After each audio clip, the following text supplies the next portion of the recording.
అందరికీ నమస్కారం. ఏకాదశి తిథి గురించి ఒక విశిష్టమైనటువంటి విషయాన్ని చెప్పబోతున్నాను. ఏకాదశి అనేటప్పటికి అందరికీ ఏంటి ఇదో మోక్ష తిథి అనుకుంటారు. కానీ ఇది కేవలము ఇహపరాలు రెండింటిని ఇచ్చేటువంటి ఏకాదశి. అందులోకి ఇది మూడవ ఏకాదశి. అంటే సంవత్సర ప్రారంభంలో చైత్ర మాసం, వైశాఖ మాసంలో మొదటొచ్చే ఏకాదశి మూడో ఏకాదశి అవుతుంది. మూడో ఏకాదశిని మోహిని ఏకాదశి అంటారు. మోహిని అంటే ఎవరు? శ్రీ మహావిష్ణువు.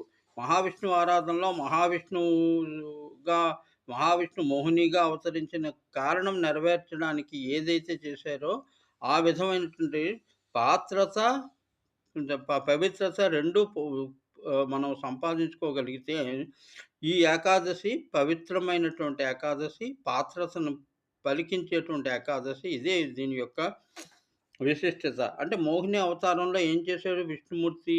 రాహుకేతువులు నిర్జించాడు.